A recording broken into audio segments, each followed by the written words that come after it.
It's gonna be a good one. It's gonna be a good one.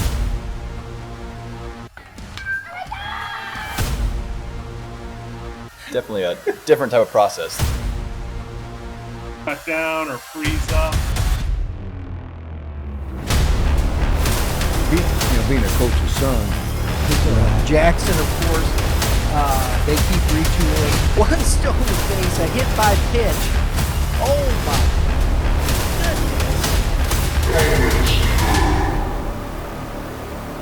Hello, everyone. Welcome inside the Red Earth Production Studios for this edition of YBMcast, Missouri Baseball Talk. We've got Mr. Guru himself, Kevin Moulder, on the show. He's been running around the state watching baseball for the last now 6 weeks. And we're going to talk to him about it. Kevin, how you doing? Doing very well. How about yourself, Brian? A little soggy, but other than that, okay. Yeah, a little hit or miss yesterday with some of the games. Couple canceled or rescheduled, but starting to get a decent amount of turf field. So some people got some games in yesterday as well. Yeah, that's we got postponed. We were heading out to Warrenton for the Orchard Farm, our GAC game of the week. But I like Warrenton right now. I think they've had some really good wins. I think they're positioning themselves in Class 5 pretty good. I think they got a good shot that we're not going to talk about, but just kind of precursor. St. Dominic and Warrenton in that District 4 over there in Class 5, I think could be some exciting baseball if it ends up in that championship. I think they're the 1-2 seeds in that district personally. Just my humble opinion. Okay. Still some season to sort it all out. What do we got? A couple weeks left? Mm-hmm. Before seedings. But yeah, it's starting to trend that way. People are starting to put the puzzle pieces together a little bit, if you will. Coaches are starting to strategize on how they walk into those meetings, say, we deserve this, right? Absolutely. They got to. You're fighting for an opportunity. Maybe you don't want to play that team early in district play, right? Right. Yes. And that's what it gets to. So, hey, that's the way it works. Hey, folks, always remember YBMcast powered by Game 7 Baseball, game7baseball.com. This weekend, when the sun comes out, we will be at the WAC, Warrenton Athletic Complex, for this weekend's Cinco de Mayo tournament. Looking forward to it. Going to have some fun. We'll be out Saturday at the ballpark with our interviews, trivia, baseball card giveaways. I got some cool baseball cards to give away too, Kevin. It's pretty cool. Some tops, some nice. 2024s and 2025s. Yeah. We'll have some fun. Sunday, as always, the 14U championships. Looking forward to that as well. So, Kevin, you were just in Springfield, as you said to me before we started. And look at there. We're starting off with District 6 because I think it's one of the more interesting ones because Nix has kind of been at the top. Everybody's in. I think they're a really good team. They've sustained some losses, some that I think maybe, but that pitching staff is really good. One of the things that stood out to me was when Coach Justin Tao from Rockbridge, he said they probably hit the ball harder than anybody I've seen this year as a team. That's a pretty good compliment. Yeah, no, they have a real lineup for sure. And, they do have some losses, but they played a really good slate. So they challenge themselves and they see most of the top teams in the state and they play out of state a little bit. That is a separator for them. Their lineup is deep. And the middle of it, or I should say the start through the middle, they have some real hitters. And when I say real hitters, I mean guys are going to play collegiately, guys can hit the ball in the gap or even over the wall. And that's one of the better, if not the best lineup in the state, I would say. That's high praise. In terms of actual hit, there's certain teams that have a system and, they get the run game going, the bunt game. In terms of lining up and just taking at bats and hitting and I would put Nixa up there with anybody. There you go. So District 6, though, when you look at it, I think Nix is at the top. I personally, just from what I'm looking, what we've seen this season, I believe they're the favorite. Ozark started off slow. They've kind of got themselves going. We'll come back to them. But I think Glendale, they've been there, done that, got some youth. They've graduated some guys. They're on a 4-game win streak. They just beat Ozark.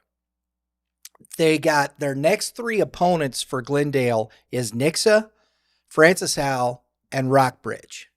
So we're going to see, that's going to tell a lot. You want to go to the Final Four? You want to be a state champion? There you go. That's kind of what it looks like right there. So we'll find out a lot. But yeah, I like the Glendale team. I was just there on Monday night, as you alluded, and they got 2 of the state's best players, and Sebastian Norman, who's just different. He physically, that does not look like a high school baseball player. He looks like he could be, starting at a Power 4 or in a professional baseball game. And you know what? There's a reason for that. There was, multiple pro scouts at the game, and he's committed to or signed with Oklahoma State. So yeah, that's the type of athlete and player that he is. And then Brady Yates, who's our top-ranked sophomore in the state and coming off all state honors as a freshman. And so that's your left side of the infield, shortstop and third base. Sebastian actually came in and closed the game out as well. But really good team. I saw him pick up a win versus a pretty solid Springfield Catholic team yesterday or Monday. And then I know Sebastian Norman had a go-ahead 2-run homer in the 5th, and they beat Ozark yesterday. And Ozark is having a nice season. You kind of alluded to it. They didn't get out of the gates hot, but they've caught their stride, and they have talent as well. So District 6 is a pretty good district. Nixa, I think, is a clear-cut number 1 in that. And I'm not trying to get into the scenes or anything, but like you look at the class, you're like, yeah, there's Nixa. But then you look at Ozark and Glendale. Kickapoo's been competitive. Joplin is solid. Branson, Republic. Like there's some good teams in that district. Neosho is the one that, and we've had them in our ranks. They put up their double-digit wins. Maybe not played as tough a schedule as others, so it'll be interesting to see. Yeah, they've won some games. They're a little tougher to figure because they haven't played some of the other competition some of the others have, but they're stacking up wins. And anytime a team stacks up wins, you got to at least you certainly respect them. And I know I've talked about this on the show before. I was down in Springfield area on Monday. Those facilities are great. Glendale, for my money, might have the best facility in the state, and it's certainly in the conversation in a very, very short list. But they just turfed it, full field turf, and even before they had the full field turf, I thought, they got lights, they got a real outfield wall, so solid outfield wall, aluminum outfield wall, big time scoreboard, press box, restrooms, concessions with a grill, PA, walk-up music, game day atmosphere, seating, etc. They do high school baseball right in the Springfield area. And I only bring that up. I'm trying to egg this on into our Kansas City area and our St. Louis areas. Because every time I go to Springfield, I walk away and say, this is how it should be everywhere in our state, and they have it figured out. I know the rest of the state can follow suit, so let's go, guys. I agree. Blue Springs was pretty nice. We were just there this year. I liked it. It was a nice setup. It's better than what we got. A lot of what we got here. You were going to say something? There's starting to be some nice facilities in that they have a turf field and a scoreboard. Liberty North.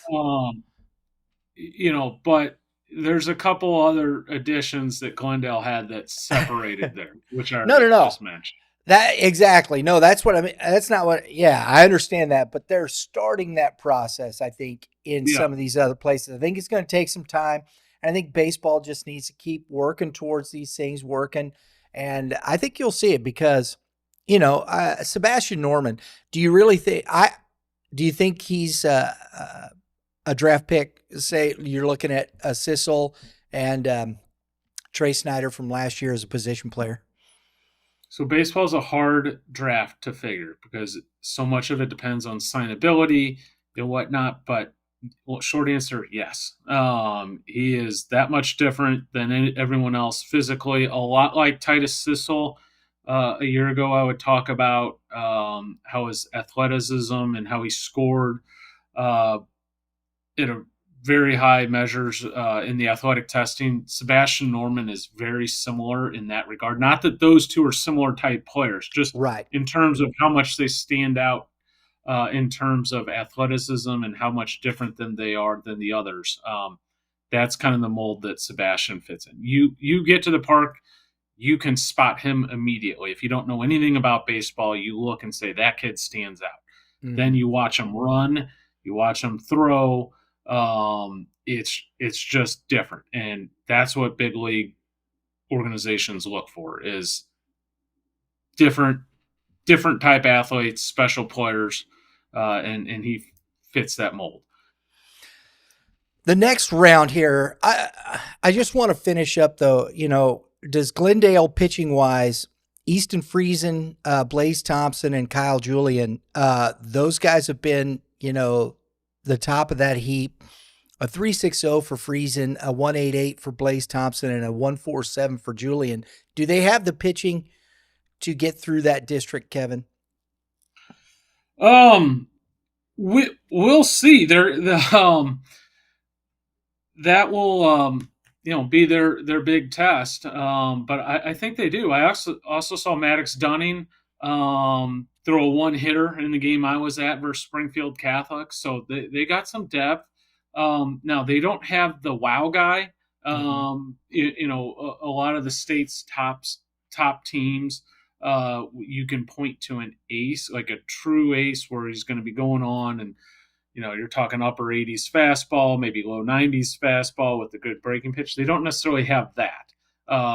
They have kids that compete, throw strikes, have breaking balls, give them a chance to win. And, I saw it the other night. They threw a one hitter. And so it's just done a little bit differently than some of the other teams at the top of the heap. And folks, I want to say this, and Kevin's in the business, prep baseball. He's the director of scouting for Missouri, and his position, he looks at kids and gives his opinion on these kids and their projectability towards the next level. Am I overstating or understating anything, Kevin? That's pretty much right. Thank you. But what we're talking about and what he said, and this is what we try to do here with Youth Baseball Midwest, and why I love Kevin's analysis with these types of things, is you got a pitching staff, and most high school pitching staffs are like that. And you've got to have guys with high pitchability that are in the low 80s, that are in the low to mid 80s. And be able to compete on a daily basis going out. You need that guy with a 1.47 that still throws 81 to 83, right? Absolutely. Even in the upper 70s, you can be a very good high school pitcher. And I'm always the first to say that. And sometimes people get a little stirred up about this stuff.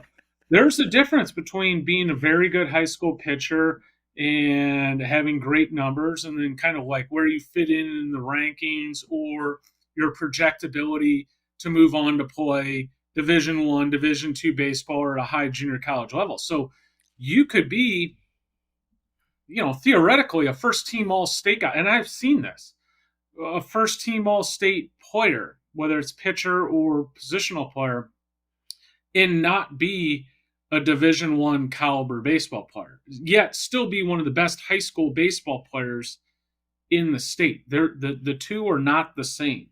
And you can be kind of marginally successful statistically and be a Division I type talent. There is a difference. It's very hard, maybe for the untrained eye, to spot the difference. But some of this stuff that works in high school does not translate to collegiate baseball. It is kind of the simplest way to put this.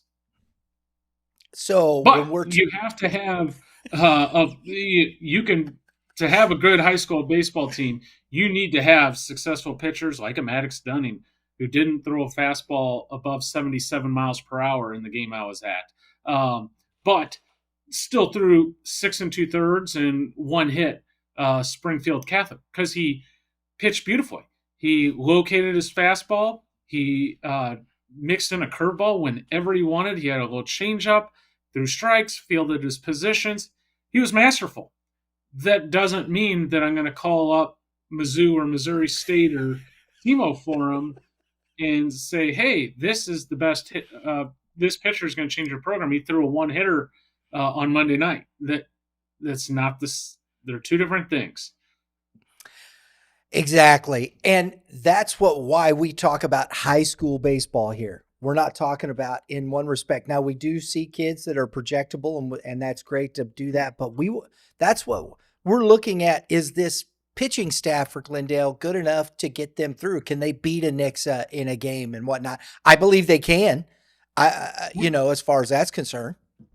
You know what? And the flip side, and I'm going to play the other side of the coin. We were at a game together, and I'm not going to talk about team names or player names in this scenario, but we were both at a game relatively recently, and there was a sophomore pitcher pitching and threw a couple great innings and then couldn't get out of the third inning. So, if I'm being honest, it wasn't a great outing, but my evaluator hat sat there and thought, my God, this kid is going to be special. And he's going to be one of the top guys in the state. Now, he's a young guy. He's sophomore, multiple years to kind of grow into things. But this kid's a potential draft pick, and he will be a high-end, probably power 4 type recruit. So that kind of speaks to the difference. And if I had to win a baseball game, I might take Maddox Denning for a high school baseball game tomorrow or this coming week. I'd probably sign up for him. Now, if I'm a Power 4 school or, one of our Missouri State or probably taking the sophomore that I'm talking about. There you go. And that's just so when we're talking about things, folks, I love going back through these things because giving perspective. We're talking about at this point, coaches got to find 5-6 deep at this point in Class 6 and 5, because you're going to end up, if you want to get through districts and they win 2 out of 3 to get to the Final Four, you've got to have that 5-6 guy, maybe even 7 guy, Kevin, because you don't know who's going to have a bad day. Right. Absolutely. If everything goes perfectly in a district, you need at least 4 or 5, and that's getting complete games and, a couple of those games and, having a quality reliever. And oftentimes things don't go perfectly. So you probably need to have 6, 7 guys ready to go if you plan on making a deep run through districts.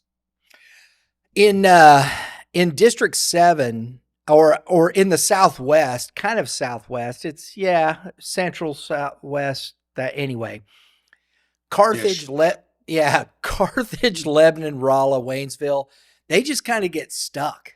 Carthage has got to go up to District 7 with those guys, and then Lebanon, Rolla, Waynesville got to drive all the way up to District 2.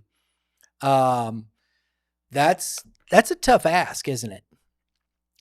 It is. There's definitely a travel disadvantage for them. There's not a perfect way to do it. I actually drove by Waynesville yesterday, and I thought, man, these guys are in a tough spot. Beautiful high school, and I mean tough spot just geographically. I don't know who else you want them to be with. You got to put them somewhere. There is no you can't make a district of teams 30 minutes from them. So No. they get the short straw, and obviously you look at it and you're like, well, it doesn't make a ton of sense for the 6 of the 8 schools to drive down to them either. Because then you're spending even more money and more time, and more kids are displaced, and so it's just a tough draw.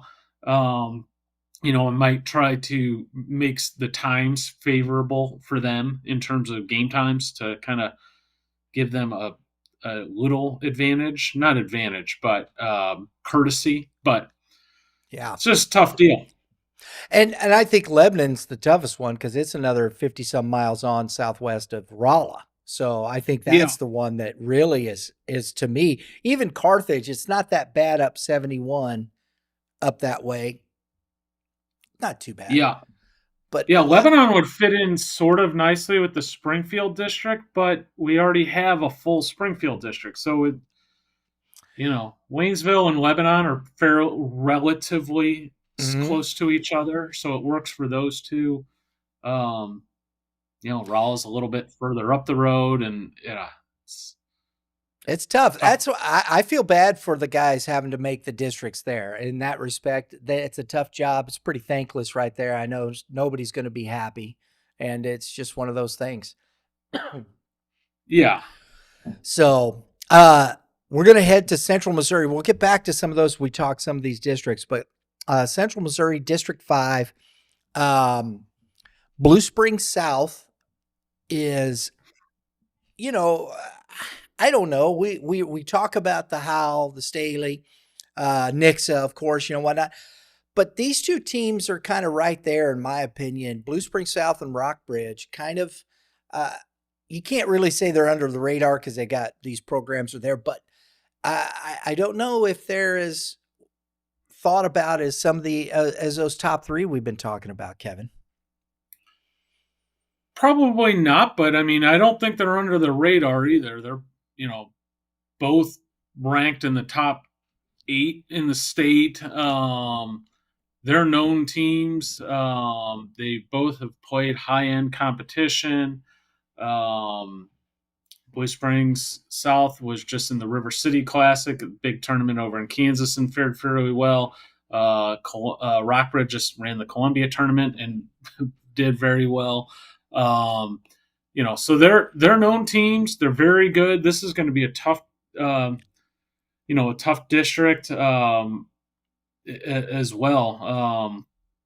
Rockbridge doesn't have like a superstar. Crew Norden, their catcher would kind of definitely qualify.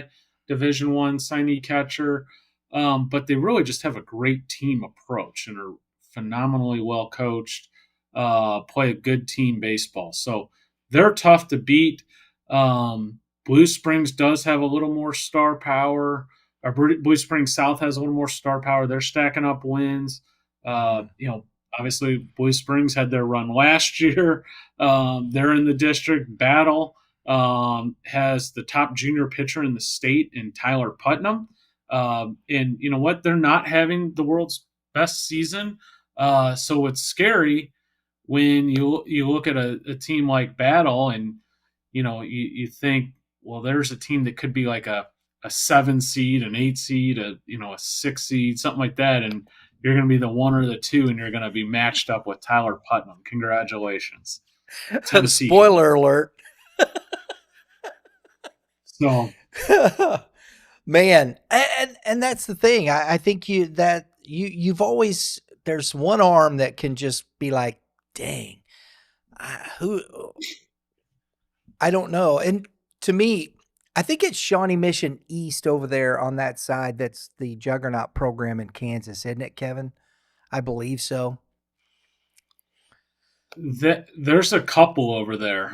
Because I think that's the one that, and they lost 10-3 to Shawnee Mission East. So that kind of shows you what that is over there. But then they beat Topeka Seaman and Shawnee Mission South.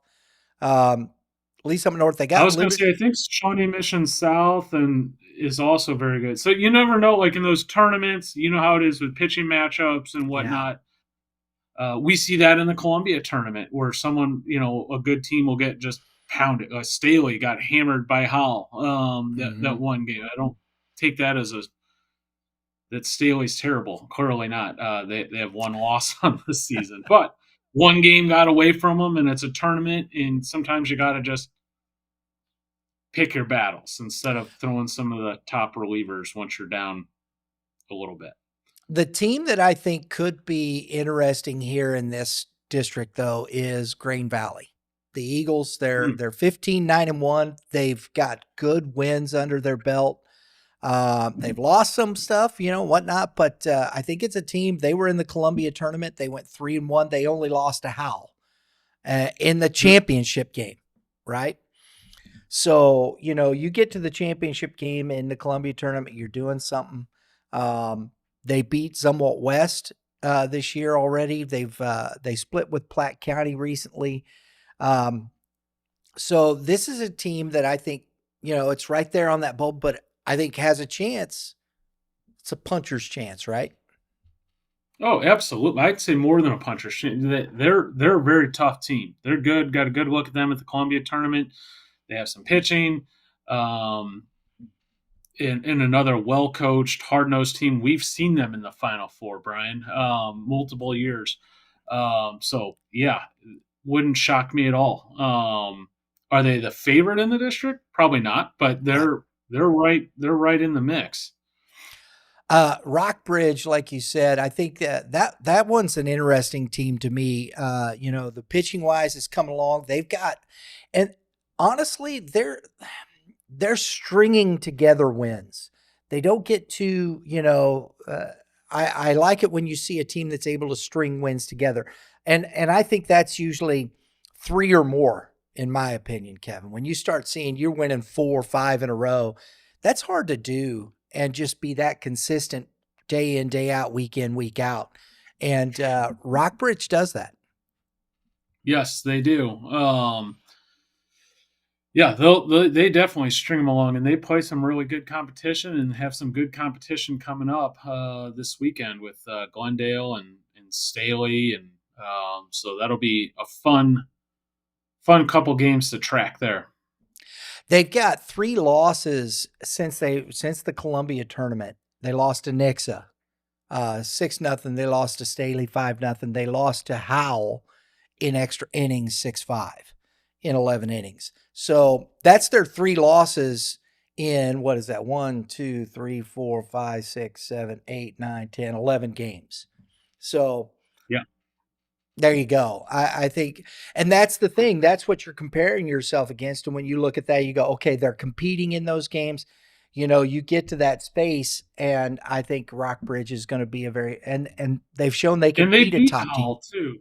They split that day, so it was a double header. They got Howell once, they lost. They split. So exactly, they're right there.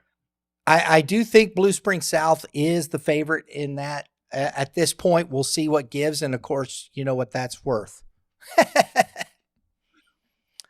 But we got. I just, we're just looking at things here. Blue Springs South, with Mason Stover, Ashton Nance.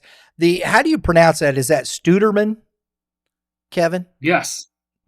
Spencer Studerman. He's a dude, isn't he? Yes, he is. Big arm. Wyatt Palmer. They got some seniors leading that team. On the other side, seniors, like you said, you mentioned Crew Nordeman, but Tyler Tao and Jacob Music. Coach Tao talked about Jacob Music pitching very well for them.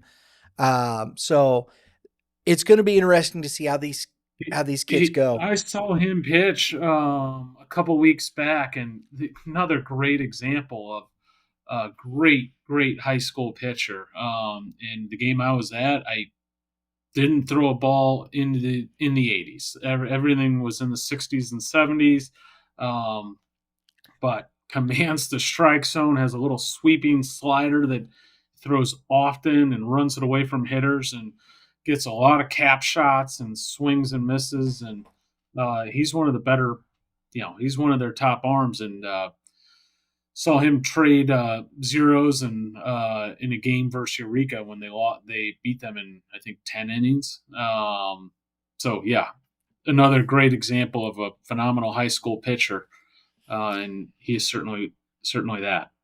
And this is where I will segue into this, because I think this is a great point. And we talk about these things a lot. And we all know velocity is fantastic, and the Major League Baseball, the guy comes out of the bullpen throwing 101 and nobody can catch it. Yeah, for one inning. But then if that guy was out there multiple innings, somebody would hit one over the fence. It's just kind of the way it is, because they're big league hitters and they'll catch up. It's what it is. Now, is that lower percentages and all that stuff, and he might walk 5 guys the next time? Who knows? We've seen all that.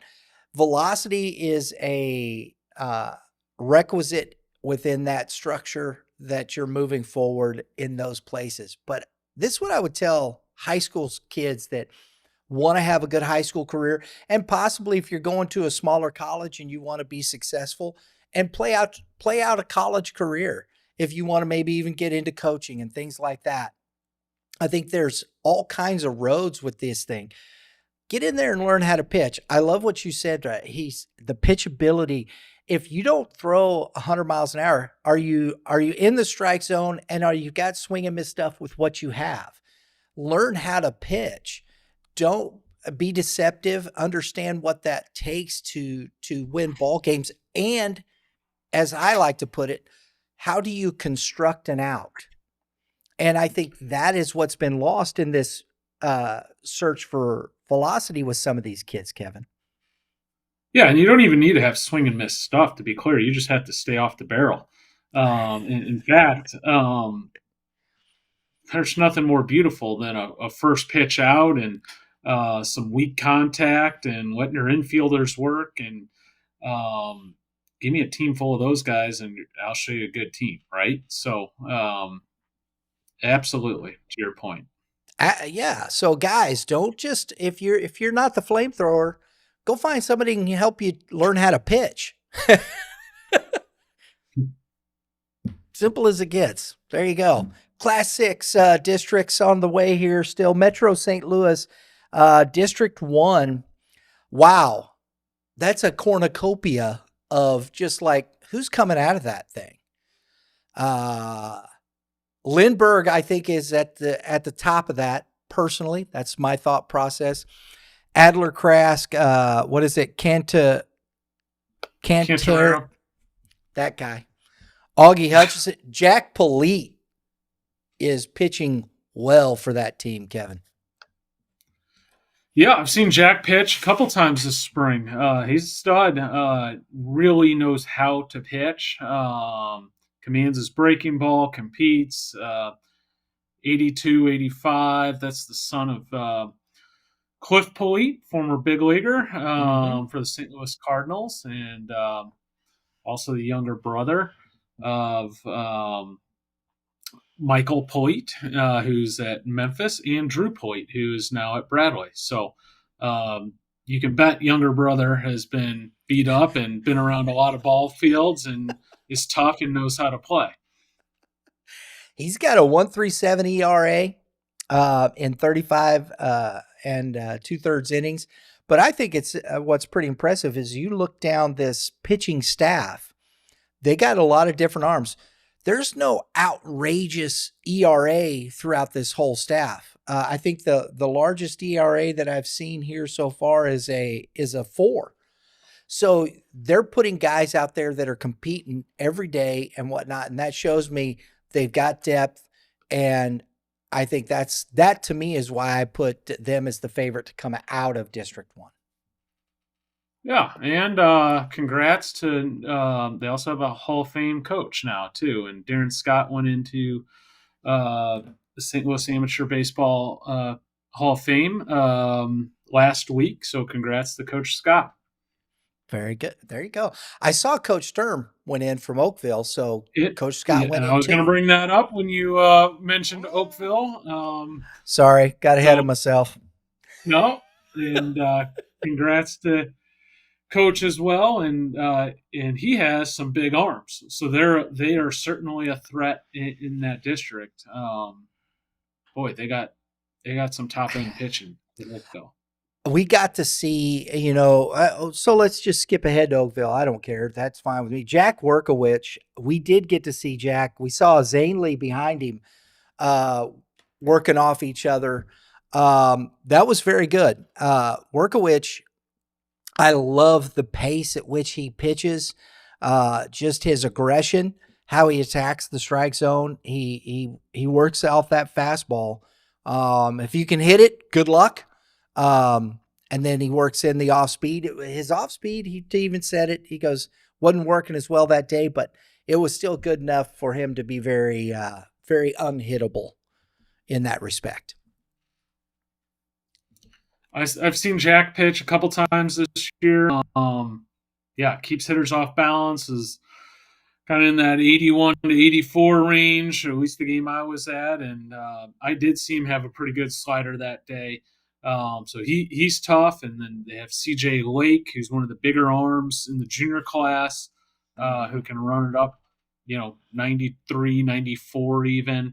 They have Adam Kilburn, the Tennessee signee, who's also an upper 80s, 90, 91 arm. And you already talked about Henley and Workowicz. So a lot of pitching there at Oakville, which makes them dangerous in any sort of a district formatting, because you're going to get a good arm whether you're no matter what day you're catching them on.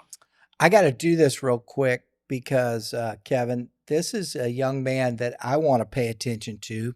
I'm sure you're aware of him. Hang on one second. Let me get to it. Got to get to Oakville. There we go. Boom. Because if I see it, I'll remember how to pronounce it because it's a tough name to pronounce. Sophomore, there he's playing shortstop Simakaitis. Max Simakaitis. That kid is an athlete, looks the part. I mean, he's a basketball player too. That's what Coach Sturman told me early on. Got to see him play. Man, he's playing very well, swings the bat well, just athletic. I really enjoyed watching that young man play. Yeah, he's an intriguing guy. Good-looking athlete, playing shortstop for him, having a really nice season. So that is a guy that is going to start popping up on some radars for sure. And he is one of the key defenders and hits towards the top of that Oakville lineup. So a key piece. We always talk about that Oakville pitching, and rightfully so. But Simakaitis, certainly another young star player for them. And CJ Lake, when he's playing first base and swinging the bat, he's having a good year defensively and at the plate as well. This kid is doing it all the way around. Oh, absolutely. CJ has as much juice as anyone in the area in the bat. And he's a game changer over at first base. 6'3" or 6'4", good athlete, good around the base. He makes a difference for him over at first base.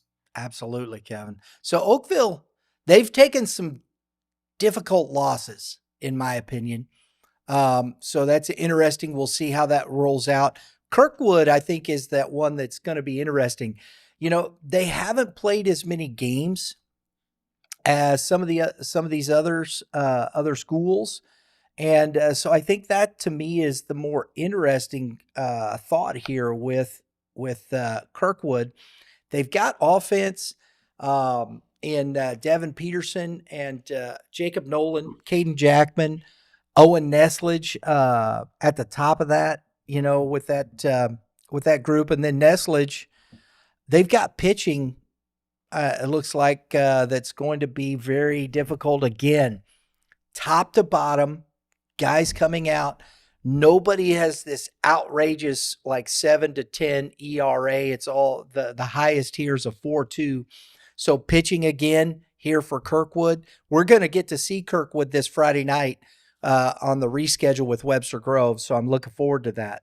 Because I think, between Lindbergh, Kirkwood, and Oakville, not to push any of these other teams, Seckman, you got Jackson, it's just full of teams, in my opinion.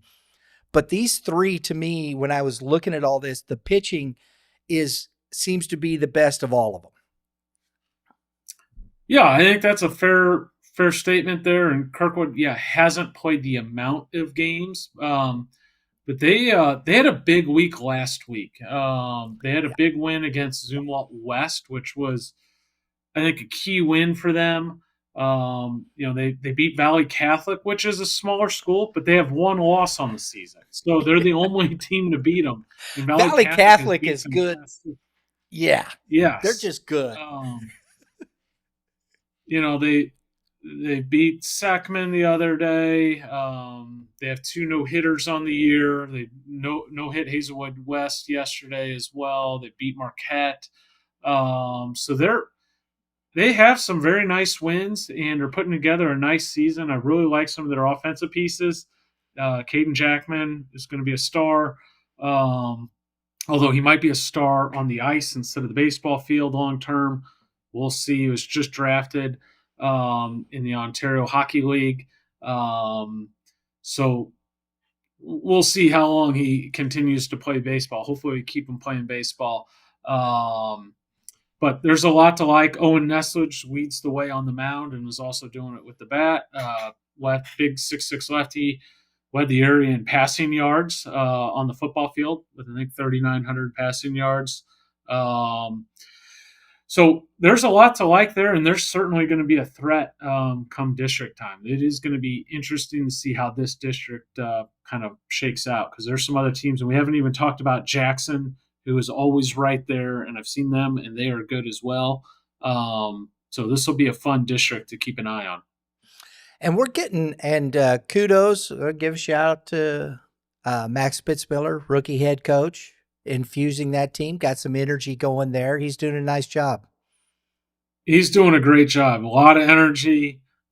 He's done a really good job with this program, and certainly has the Pioneers on the right track. Very good. District 2, and honestly, District 1, just to finish this out, I want to shout out, because Fox, double-digit wins, Jackson, double-digit wins, and Jackson's always one of those teams. You can't count them out. Seckman, of course, Melville having a nice year.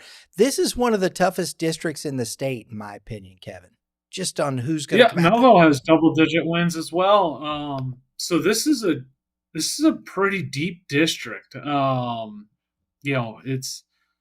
They might not have one of the elite teams. They don't have one of the top 5 teams in the state in it, but they got a lot of teams that are really good that could absolutely make a run. So this is a really balanced district, I think. I think you highlighted the top teams for sure, but there isn't a ton of drop off either. So there's it's pretty competitive. Like the 6th seed and the 7th seed are going to be good baseball teams. Yeah. And that's not the case. If you look at every single district, sometimes you might see, oh man, 1, 2, and 3 are really good. And then 4 and 5 are and 6, 7, 8, are not having great season. That's not the case with District 1. No, it's not. Not at all. District 2, Eureka, they've had their foibles throughout the year. Their pitching staff is deep. They lost Ludhauser, Marquette, Parkway South. Those are the 3, in my opinion, that are right there. Lafayette is struggling a bit. Lebanon, I don't think when they play tough teams, they lose. When they play top teams, they seem to lose more than they win. St. Francis Borgia, always a good program. They compete. Coach Struckoff there, but maybe they're just a little bit above their weight here in Class 6. Well, yeah, and this is, they had a great run with, keyed by Jack Noby specifically, and now he's gone, and now they're paying the price for his successful years. They move up a class into Class 6, and they're very competitive, and they'll be fine. But I don't know. I think this is a Class 5 team, in my opinion, and it would look a little bit different. And that's not a shot at Borgia. My comment is more about my issues with just how the class ranking, seeding or ranking, positioning works. And I think it You would get a be big pitcher for a couple of years, you ride him, you have a lot of success. He leaves, you move up in class. He's no longer there to help you, and you're, playing schools that are bigger than you, etc. That's kind of my point. Nothing. It really has nothing to do with Borgia specifically. and I don't know what their enrollment is regularly at what they'd be a class wise, if they'd be class 3 or something like that, maybe. And so to me, if the championship points, maybe you just don't go beyond Well, two classes above your weight. Because in if beyond you is a class 5. Think about that. And Borgia is a 6. right. That's what I mean, So I understand why they started doing it. I get it. I really do. I have no problem with that. But Vianney was 6 before, and maybe a class 3 enrollment wise. These private schools, they don't have the same type of enrollment thought process. You look at Valley Catholic down there; they're a class 2 school. They're just beating everybody. I don't care who they are. Yeah. You come on down, we'll just whoop your butt and send you back home. Yeah. So what do they jump to? Are they going to end up with some class 6 school, or something like that? That's tough. But they don't have that enrollment. And then what if those kids and they don't have the talent maybe? Then you're a class 5 or 6 and you were a class 2 school. That's tough, man. That's really tough. Yeah. So I think there needs to be a ceiling in which I don't know what that is. That's just an opinion. And there may be, I just don't know. I got to look it up. And this is a great time for me to drop in.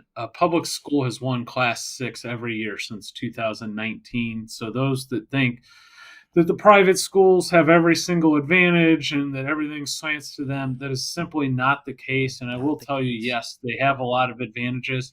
There are some strings attached to those advantages as well. And I think the large public schools are the ones that have the best advantages, quite honestly. So, yeah, that's my piece. There you go.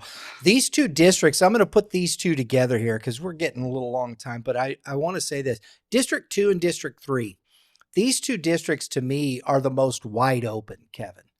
Eureka, like I said, I think their pitching staff, they've been up and down. Marquette, do you still know enough? Are they seasoned enough to put that together? Parkway South, they lost some guys, but they're having a good year. They've had some up and down. I don't think, we got Borgia, Lebanon, as I said, Waynesville, of course, Rolla. Rolla could beat somebody, I think. And so you got something like that, maybe. I think it's wide open. I think District 2 is just wide open.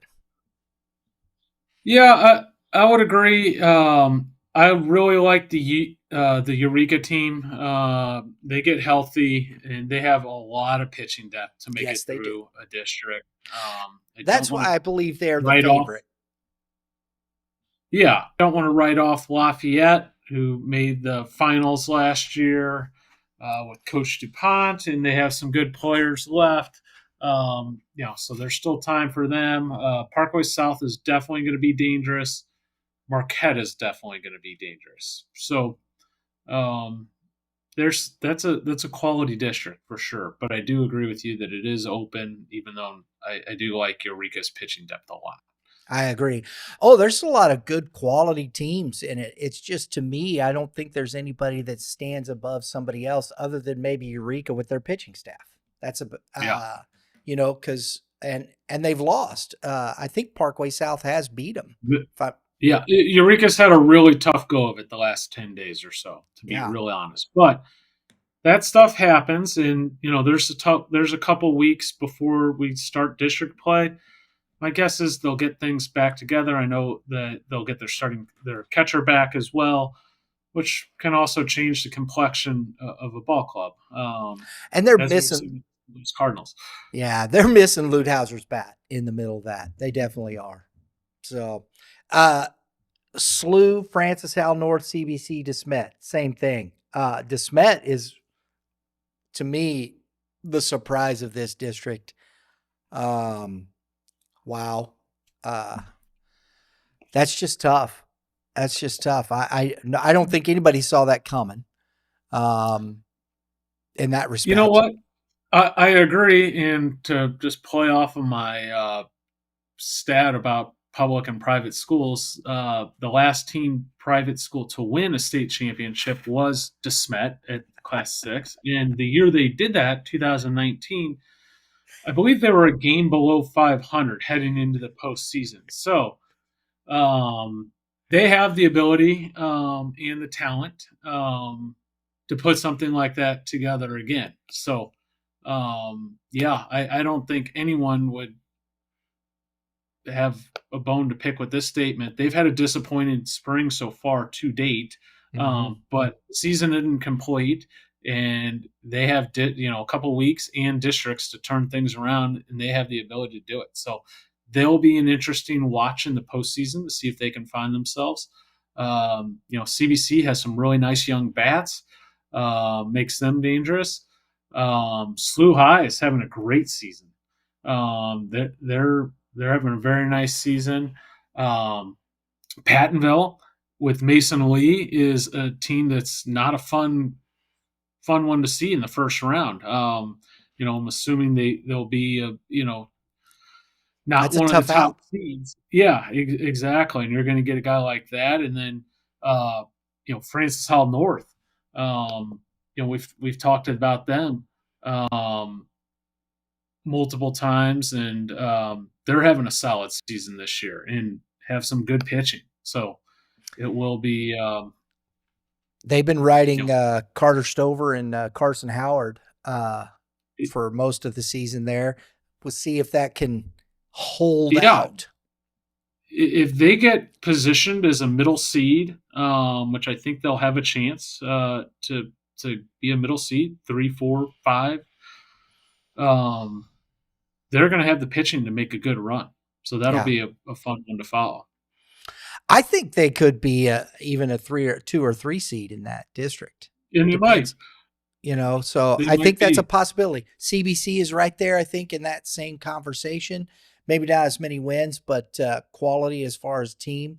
You're probably right. I should have said 2, 3, 4. When I leave a little window because there's a couple weeks of the season left here. Exactly. We don't know yet. We're talking. This is the start of that thought process. Who are the teams I think you maybe see separate themselves over the next couple of weeks heading into districts because the seedings are coming up. We'll look at Class 5 next week because I think these two things are very interesting as we roll. And Class 5 doesn't have the depth. Class 6 has a lot of depth and that's why you see a lot of these districts. There's multiple teams that could come out of this. Don't make no mistake, folks. We have favorites, but I think there's so much depth. And just looking at District 4, we took to calling District 8 the District of Death. But I'm going to tell you something, Kevin. Howell Central, Francis Howell, Zumwalt North, Zumwalt West, North Point, Timberland, all have big-time arms. Then they all have a number 2 that is very good. Did you say Zumwalt North as well? Yeah. Okay, good. Yeah. Oh, yeah. Zumwalt North. Cam Lohman. We saw that kid. Yeah. He just carved up for Zumwalt South 11 Ks and 5 1/3, I think it was, or 5 innings. You could lose to him real easily. Right.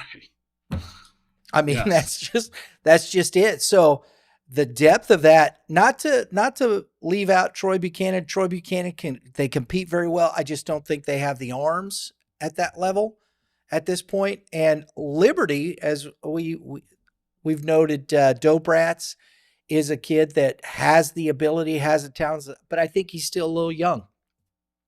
And so I think that's where Liberty is still a little bit, those two are a little bit behind in their youth and where they're at with their pitching staff.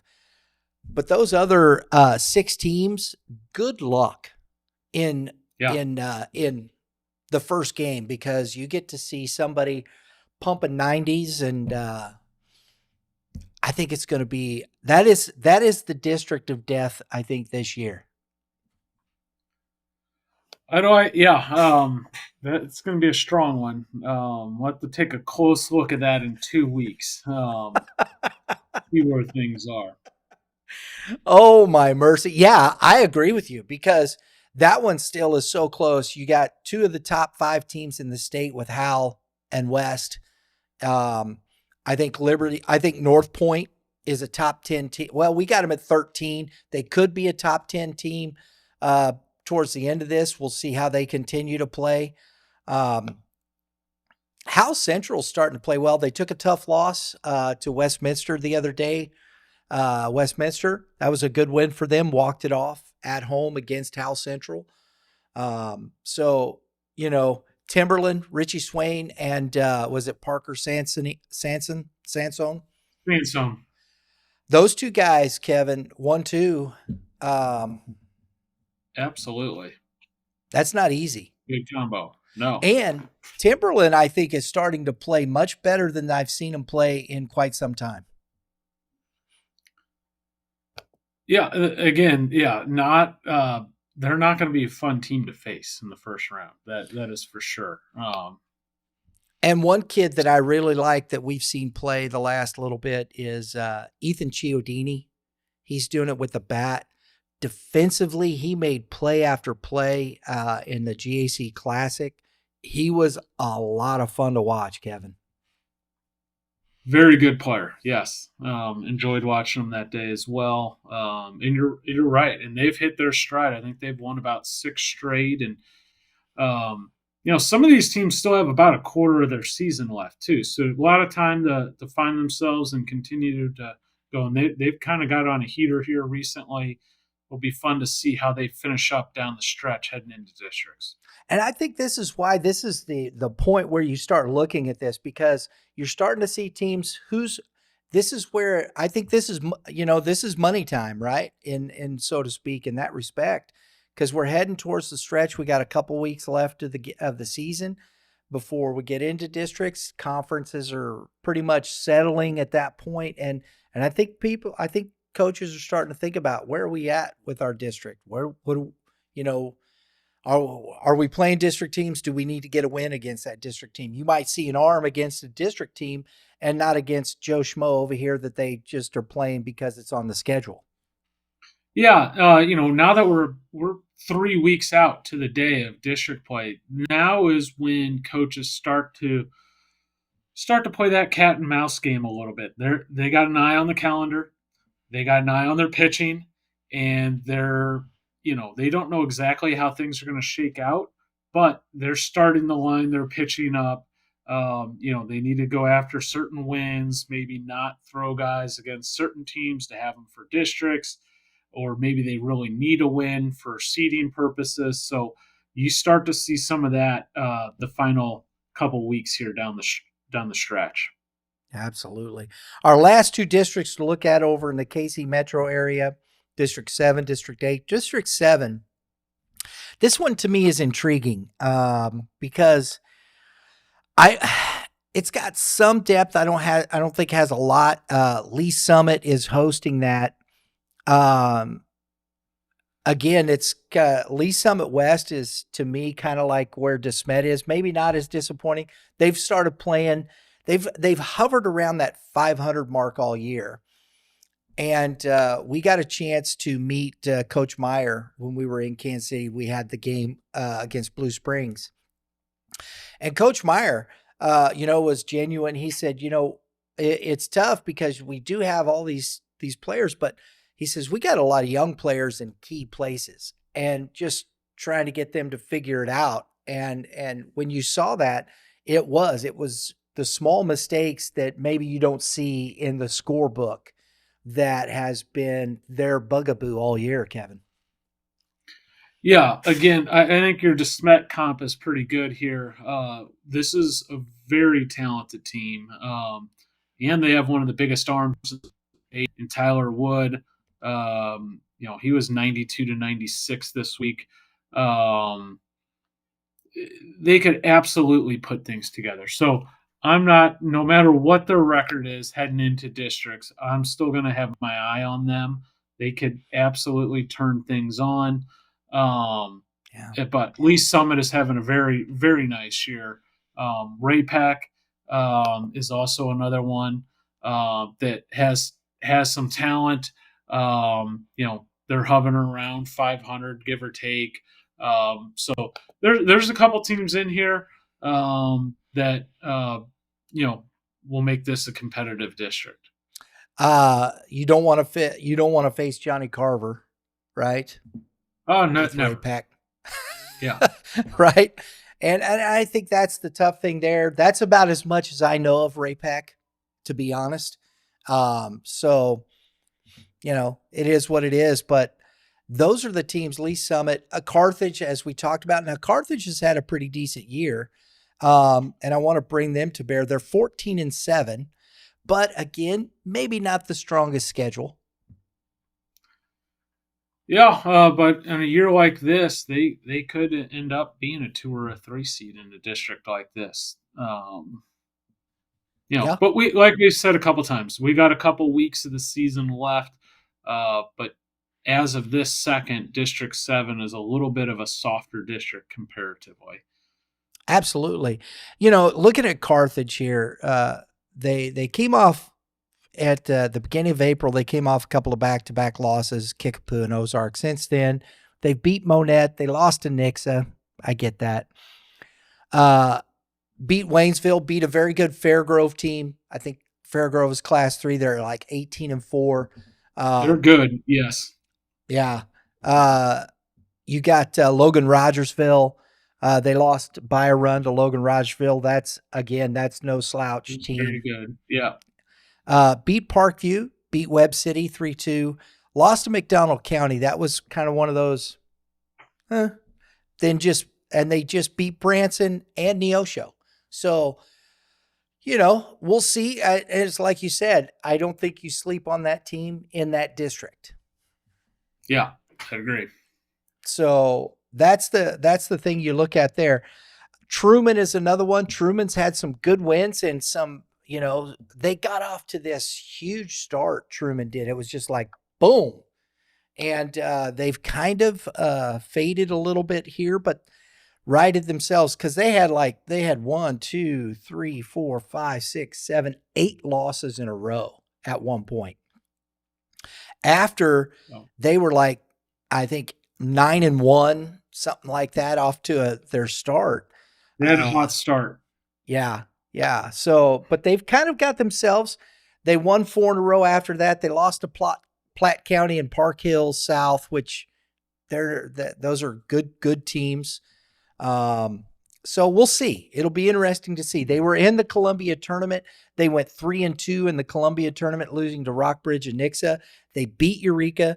They beat St. Elizabeth. How about St. Elizabeth? I want to give a shout out to St. Elizabeth. This team is 10-7, and their all 7 losses are class 4 and up, and they're a class 1 school, folks. And they only lost to one class 4 team, and that was Blair Oaks. Everything else is 5-6. That's you talk about a schedule. Mark me down as that's my pick for state champions at the 1A, class 1, 3 weeks from now. And just cut this segment and apply it to them. I love it, man. It probably will be them and Iran and in the championship game. Oh, mercy. So that'd be a good one. Yeah, it would be, right? I'd pay money to see that. Absolutely.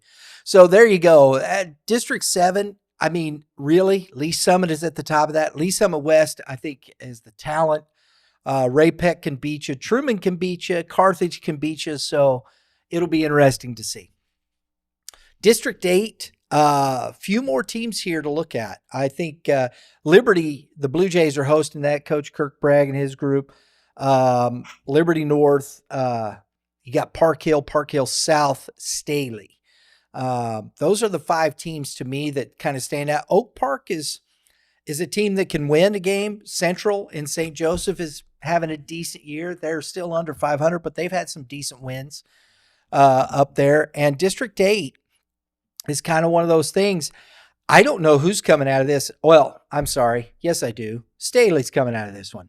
That's right. I forgot. I'm kidding. I didn't forget. I said that. Yeah, I did. Wow. Staley is an excellent team, and they are arguably the best team in the state, right there with Francis Howell. I think there's some separation between them, those two, and everyone else. And Vianney is also, Vianney's on an undefeated season now. They're Class 5, and I think Vianney is clearly the top Class 5 team. But I think there's even separation between Howell and Staley, with Howell and Staley and Vianney. These two are on another level. With all that being said, there isn't that much difference between Liberty and Liberty North and Staley. Like, those two teams can compete. I agree with Staley, and have done so. In fact, the last 4 seasons, Liberty and Liberty North, one of those two teams has come out of that district. So I would favor Staley, but I'm not willing to put that in permanent marker whatsoever. And I think Staley is one of the favorites to win the state tournament this year, along with Francis Howell. So, but their district, the top 3 seeds in that district are no joke. So, I think that will be a very challenging district. And here's the thing. This is what's crazy. Staley has got 1, 2, 3, 4, 5, 6, 7, 8, 9. They have 10 games left. Okay. Lee Summit, Rockbridge, Hickman, Lee Summit West, Blue Springs South, Liberty North, Ray Peck, and then Lee Summit are 8 of the 10 games they got to play. My goodness. Yes. They challenge themselves. They put themselves out there. That's for sure. And they are stacking them up. They're 24-1 right now. If they're 34, with the loss of Francis Howell, that's their loss. Yeah. If they're 34-1 at the end of that, wow. That would be unbelievably impressive. I don't think they will be, personally. I think they'll be maybe 32-3 personally. That's what I think. I think there's a couple losses in there. I mean, man, if you could run off 10 wins at the end of that against that, whew, mercy, Kevin. Yep. My goodness. Go ahead and play a schedule, coach, I love it, though. I mean, to me, because then you look at that and you can clearly state, unless, we know they got the pitching to do it. They swing the bats well. They're not one of those guys or one of those teams other than maybe Earl Beck, who's I believe he's going to Iowa, right? Yes. Who's that big, sexy guy, the one that everybody goes, ooh, he's going to, there isn't really, is there? No, they have an insane amount of depth on that team. They have one of the better freshmen in the state in Crew Patrick. They have Brody Earlbeck, who's garnering MLB attention. There's scouts at most of his games now. They have a right-hander named Kyle Piercy that's up to 94 or 5 that has scouts coming to his game when he starts. They have an Easton Felipe behind the plate, heading to Wichita State. Andrew Maltzby, who is one of the best sophomores in the state, who's the other catcher who plays with. So they have an abundance of talent. There's a reason the record is what they are. They are either the most talented or in a group no further than 2 or 3 in terms of talent in the state. How about that for a rookie head coach? That the cupboard was that full. Coach Wilson did him a solid for sure. Coach DeAndre Josenberger. Shout out to I got to get him on the show I got to get him on the show, talk him up. We met at the Misha or the Coaches Association clinic, and I really liked him. Nice man. And so, hey, go play, guys. Have some fun. Yeah. He's done a great job. Absolutely. Well, that's a quick look around here, Kevin. I think that's there's a lot of good baseball still left to be played. Understandable. But I think it's time to kind of look and see where we're going with this. Who are those teams? And, will these teams separate themselves? Is it, are they going to show themselves to be a 1 seed in these districts? Like a Lindbergh and that, in District 1. Nixa, I think will, and I think you got some spoilers there. We're going to see if Glendale, over the next few games, as we said, where are they at? I think Blue Spring South, which one of those teams is going to separate themselves because they play in different conferences. So who's going to be that number one? I think that's still to be decided between Rockbridge and Blue Spring South. In that respect, in District 5. District 1, Lindbergh, as I said, could Kirkwood. I think Kirkwood has a shot to be a number 1 seed here in this district. You're going to have to close strong, but absolutely. They're 12-3 and with some big wins. And Lindbergh did beat them earlier in the season, but Lindbergh has some more losses. So we'll see. Like I said, it's a big 3 weeks ahead of everyone. Absolutely. Again, District 2 is Eureka at that number 1. Somebody, Marquette, Parkway South could be. SLU, Francis L. North, CBC, DeSmet. I think that is wide open. Who's going to be the number 1 seed there? I think Hal, Zumwalt West. I think Hal is probably got the deepest pitching staff in the state. Will they they just keep kind of rolling through everything?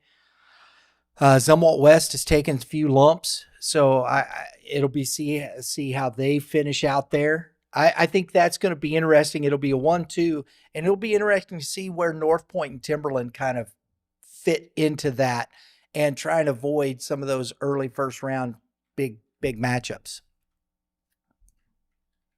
Agreed.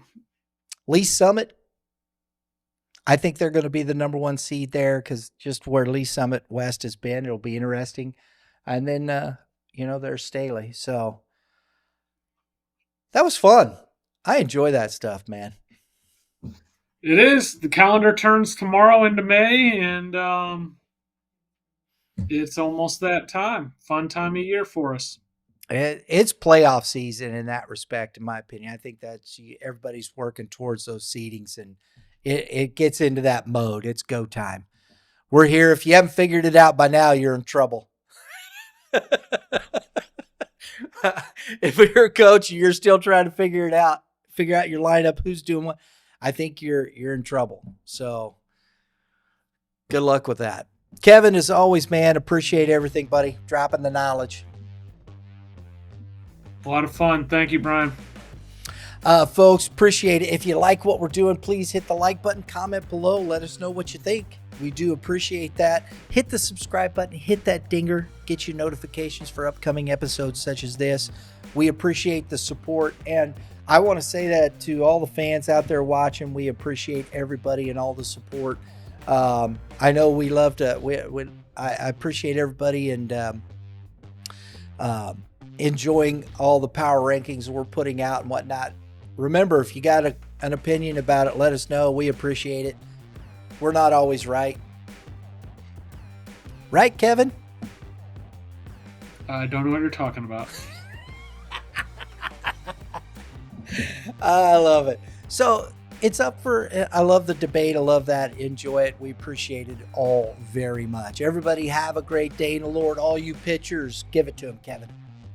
Keep throwing strikes. Hitters, hit them where they ain't. We'll see y'all next time.